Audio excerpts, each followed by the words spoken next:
What's good, YouTube? Welcome back. You know what I'm saying? Reaction on crack, and we going back to back.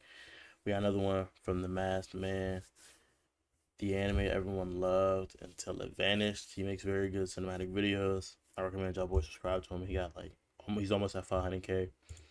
And when you subscribe, whether on YouTube or Twitch, make sure you hit that bell so you don't miss the movement. And as always, it's not a bad idea to pre-fire a little like. Let's try to run through the checklist. Make sure y'all boys do 3 good deeds within 24 hours. Hope when those deeds are over, you come back stronger like the boy Hercules. Make sure you drink some water. You're eating good food. And you're getting good sleep, man. I love y'all boys consensually. Discord, link in description if you want to stay tapped in. You get notices when I drop videos, whether it be clips or the reacts, which upload daily. And the social link is in the description. And if you're in chat, it's always pinned in chat. That way, whatever your desired platform is, if you like my clips, but you only see them every now and then, choose your desired platform, follow me on there, and then, just go through and do what you gotta do. But without further ado, let's get into the video. Talk to me. If you were granted one single wish, what would it be? Would you rewrite your destiny? Would you desire riches beyond what the eye can see? I don't know. I wouldn't want something so OP. Like, it would be cool if I had, like, let's say, I like have a complex wish. Like, I wish, and this is just like on some, you know what I'm saying? I wish. Hmm.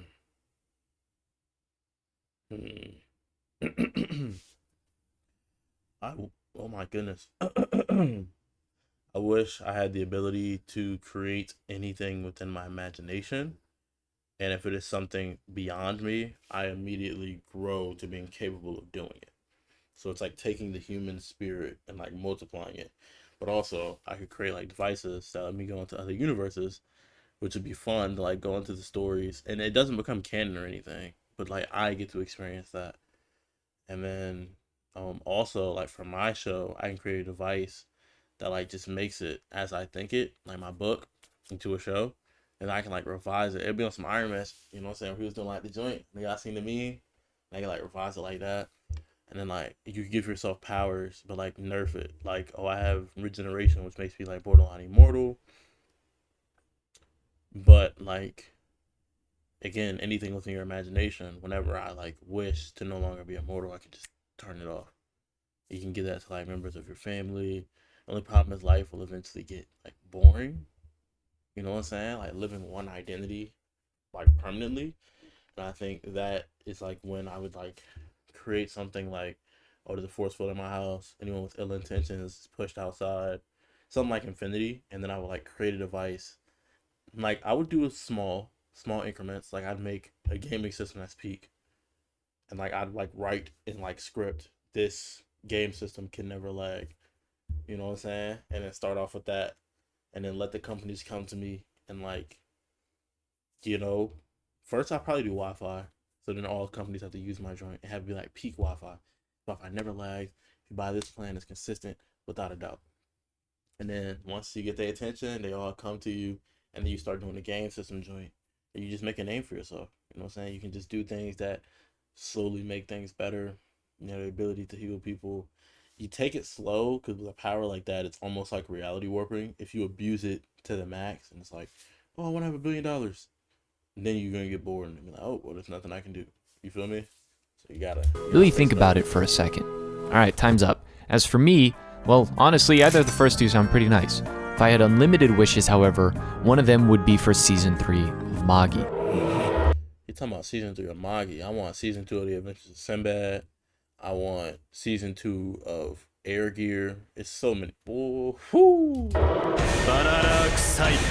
goodness, Sinbad. That's not a third season of Magi. That's the season. That's another season of Adventures of Sinbad. Lock in.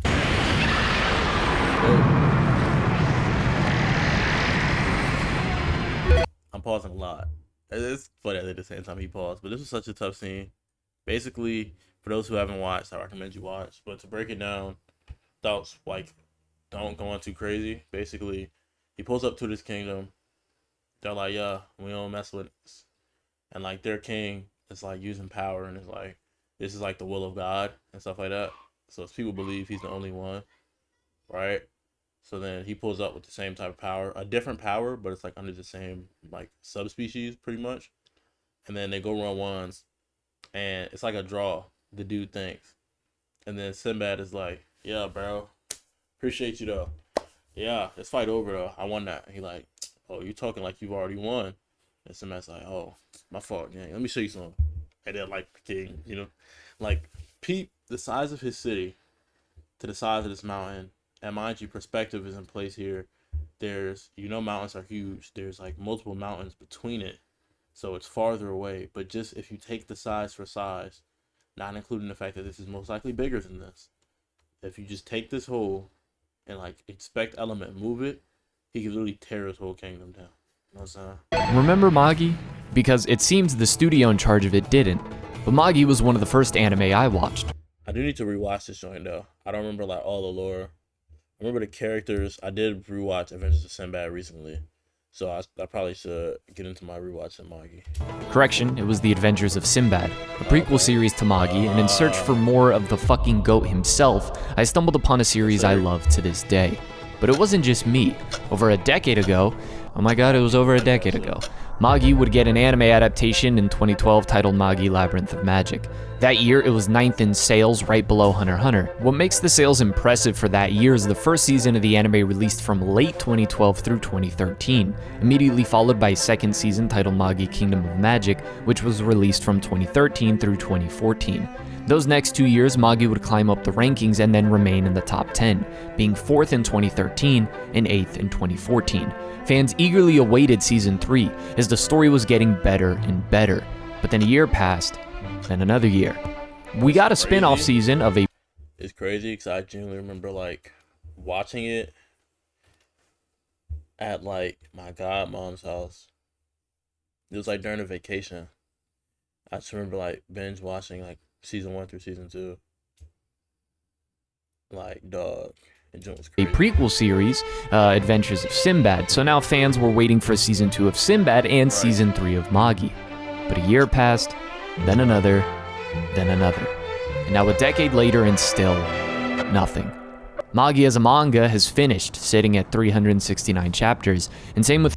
I mess with the fact that his videos are like mad cinematic. It's tough. That's why, like, that's what I'm saying. This is why I mess with like being a reactor. I can kind of put y'all on to content creators like these, and whether you mess with them heavy or not, I kind of can curate, you know what I'm saying? It's not like I'm content police, you know what I'm saying? But I kind of curate it into the videos I enjoy, and if you find yourself liking similar things I do, this might be the place for you to get the content you're looking for, you know what I'm saying? With Adventures of Sinbad sitting at 182. Die-hard fans still have no word on what happened with the anime disappearing, and the world has long since moved on. Still, the story of Magi is beloved for good reasons. The setting of Magi is one of the most memorable aspects of it, having loose inspiration from Arabian Nights. It's an Arabic setting where no one looks Arab, but it's anime, so fuck it. In my video about Soul Eater, which was barely about Soul Eater, it's a long rant about the importance of... Okay, we did watch this video. Still don't know what in the middle is. Let me get Alucard, let me get Excalibur, let me get Mineta, let me get Boros from One Punch Man. Style, which Magi has in spades, and it's a world with substance, not just flash. Lore that makes it feel layered and provides aspects that each have a strong appeal, introducing us to the magic via one of the main Yeah, like the Magoi, metal vessels is very, very in-depth. Characters and the dungeons, but then evolves into different kingdoms, managing war and politics, creating a blend of magic and real-world issues, explored mainly through the two main characters of the series, Aladdin and Ali Baba. Aladdin is introduced being clearly not from this world, and his origins being built up through the series. He runs into Ali Baba, an individual who seems to only care for riches, but it then becomes apparent to Aladdin that Ali Baba is good at heart and a special human being. Aladdin is revealed to be an anomaly early on, a fourth Magi, in a world that is only supposed to have three, beings of immense magical power that can alter the course of humanity by summoning dungeons and guiding special people known as king vessels to conquer these dungeons and gain immense power granted to them by jinns. Powerful magic beings that test people who enter the dungeon and decide if they will serve the person. Usually people only conquer one dungeon, therefore having the power of one jinn. With this power, they can transform via jinn equips, leading to some of the dope. He probably said usually. Like Sinbad different. His designs, and not a complicated system, but a fun one within Battle Shonen. Ali Baba is a bastard prince who Aladdin guides and conquers the dungeon of Aman, but with great power comes a fuck ton of headaches. Ali Baba, feeling the duty to help his fallen country of Balbad, gets involved with some very powerful individuals at the top of the world's food chain, the Kingdom of Ko and their Magi Judar, a user of Dark Rook.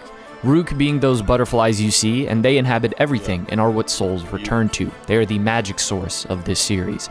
Yeah, Judar controls the evil version of that, and is who I place here on the tier list of Magi characters, who are trying to take over Balbad.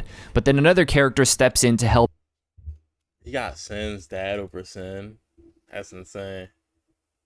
Mind you, majority of these characters are men, and this is a grown man. My dog comfortable in his sexuality. That's crazy. He said the rest. The fact that this ugly creature is in the same tier as everybody else is funny. Help Ali Baba and ensure that the Ko Empire isn't out of control. The man to capture the first dungeon and lead this new era of kings and magic. User of 7 different jinns. Adventurer, conqueror, and playboy of the 7 seas. The king of Sindria, and the fucking goat, Sinbad. This character was one of 3 things that had an irreversible impact on my personality in the 2010s. This character was so beloved that he got a spin-off manga detailing his adventures before we meet him in Magi, and that manga would get an adaptation, although only 1 season of an anime. Ladies, I know the recent obsession has been the men in JJK, but I mean, come on.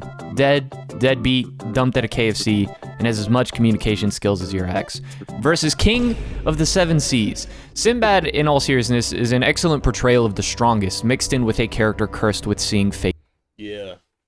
I've heard some crazy stuff about, like, I really am starting to, like, read them, I guess, manga. Because, like, I finished The Adventures of Sinbad, which is already tough enough. And, like, I was hearing that, like, he's also kind of like a villain. I really wanted to get into it because he has way more gen than is shown in, like, the mini show about him, like, the spinoff. But, like, he has the ability to, like, see fate. And he's, like, fated as, like, this child of prophecy type character for him to not be the main character. And I've heard he has, like, a role as, like, a main pivotal character and also a villain in some way. So I really wanted to get into it. But, like, the complexities in his character and why he wants to be king and how he starts off from like this immature, or not really immature, he was always kind of mature because of the situation he was in, but this naive merchant, and he uses merchantry and ties it to like a way with the people, and he uses that as like his prototype or his start to being a king and like learning how to storytell and persuade. Itself. Probably my favorite, since he explores the nuances of having to guide a country and the balance of the world itself. Including what we then see in Adventures of Sinbad, he goes from a wide-eyed adventurer to getting your hands dirty and becoming what at one point you detested. A character that has one of my favorite moments of introspection and honesty, but still needing others to call out his flaws. At the beginning of Adventures of Sinbad, his character... Yeah, the manga look crazy. I might have to get like the books. This looks better than what it looks like. And like on the app I'm reading it on, but to be fair, the app I'm reading it on, 1, it's like on my phone, so it's smaller, and then 2, I'm looking at like the earlier pieces, so the art was probably a little less developed, but like holy P. Character is pretty standard, and he comes off less interesting than he does in Magi, but the more the story goes on in the manga, the burden and fine lines you have to walk when you will perceive this special makes for an interesting prequel series, adding more context to the character we see throughout the series, especially when it comes to the final arc. Whenever he appears in Magi, however, there is a massive shift that is about to happen. Our series is not sponsored. It's interesting that he points out that like there's a shift whenever he appears, because the Magi, interestingly enough, there's a Magi that guides him that like I don't think has him as a king's candidate. It appears that way in the show, but in like the Magi shows which come after, not really. I think it's kind of setting up. Well, actually, no. Yes, really. I think that yellow hair dude is setting up Sinbad to be his king's candidate, while I think his name is literally Magi. Blue hair dude Magi, he is setting up Ali Baba to be a king's candidate, I believe. Once he knows like that's like what he's supposed to be doing, and then there's the black dude setting up, I think, the Ko Empire. And then there's another one that's setting up the leader of the Rim Empire. So it's like, it's a really tough narrative because even though he's a friend to Magi, they're technically enemies. But like, it's interesting that when Magi pop up, like those beings pop up, change always happens. And like when that blonde hair dude popped up, change always happens. But then Sinbad being able to like see fate itself, he ends up popping up in those key moments, despite not being a Magi. While the story jumps between Aladdin and Alibaba as they get separated often. This is one of the more unique aspects of Magi, where it really does have two central protagonists that it switches between almost every other arc, and you get to see them grow on their own and then come together. Aladdin learns more about his origins and the origins of the world, and his desire to love humanity and believe in them being put to the test when he witnesses death and war and the cycle of it all. Alibaba, meanwhile, is learning more about the world when it comes to the realm of politics, and what it takes to properly guide people by working with them instead of ruling over them. Seen when he turns Balbad into a republic instead of becoming its king, despite having a rightful place on the throne. Another aspect of Alibaba that almost slipped my mind was the great comedy with the character that is very well timed and helps break tension, since sometimes this series can be a lot with the information that it gives you. And Morgiana is another important character, being a household vessel, someone who works under a king's vessel. She was freed from slavery by Aladdin and Alibaba. She reminded me of the white hair dude who was freed from being an assassin. Is in our introduction to one of the most powerful races on the planet, the Fenaris. Also Hakuryu, a prince of the Ko Empire who wishes to destroy it and exact revenge on his mother. It's an anime law for a character with black hair to explore revenge, but what I appreciate about Magi and its characters in general is that it explores these concepts but takes it a step further than most series would, making the characters feel more than the tropes they fall under.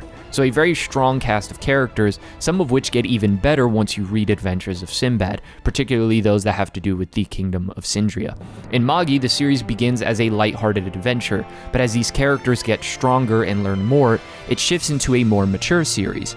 It's easy to see why it had the success mentioned at the start of the video, once brought to life in the anime.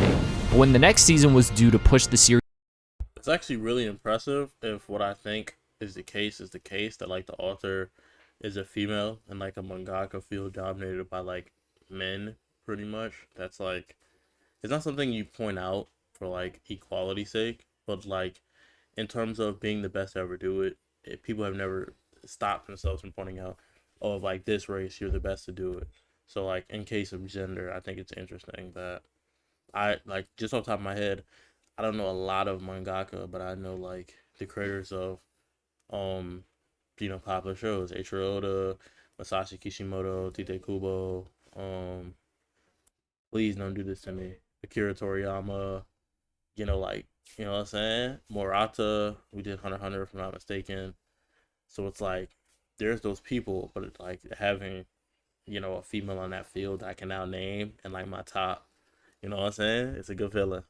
Series even more, never came. There isn't really anything I could find stating why season 3 of Magi never came out. The only interview I saw in regards to the author was her talking about Orient, but there are multiple factors that when put together paint an unfortunate reality.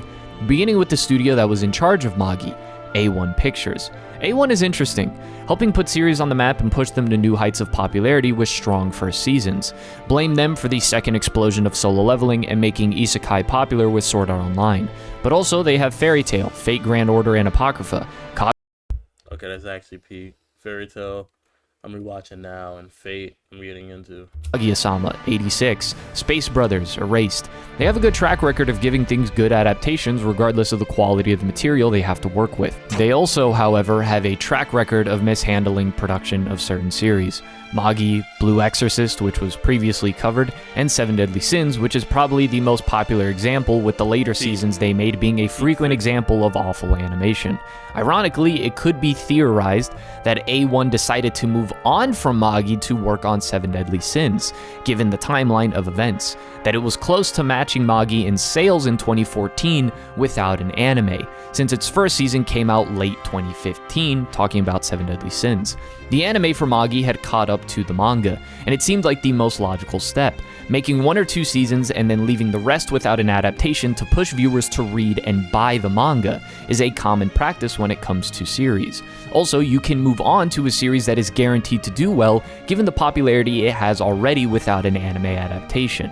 A1 might have also learned from their previous mistakes with Blue Exorcist, going off the canon with a bunch of filler and releasing a season years later when there was no longer the same interest might not have been something they wanted to do with Magi. A different studio would be in charge of Adventures of Sinbad, Leydus Productions, which also worked on Fate Grand Order and a whole bunch of bullshit, not gonna lie to you. So similarly, they kind of picked up A1's slack.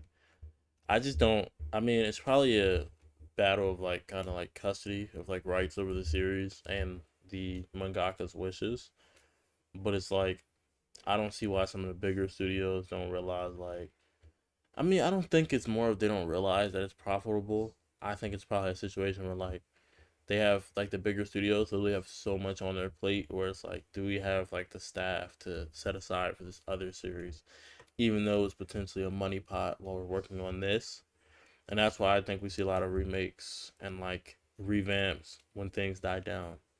Like they might go, okay, we're gonna do this, we don't want to mess with the continuity, so we're gonna redo it with our animation and we're gonna tell it a different pacing or whatever. So why is there no season 2 of Sinbad? No clue. Look, I know, I don't know, but like, what do you want me to do, lie to you? There isn't any information on the sales of Adventures of Sinbad, and it's not like they had anything else to work on. The only assumption I can make is they decided to call it after one season and leave the rest for the manga readers. Magi was possibly abandoned for a series that would end up being a laughingstock, and Adventures of Sinbad got slapped with the hit and quit. At this point, Magi Season 3 can be put up there with Vagabond coming back, and Asura's Wrath remake, Kid Icarus Uprising ported to the Switch 2, Bloodborne being ported to PC, and the Raiders winning another Super Bowl. A whole bunch of desperate cope.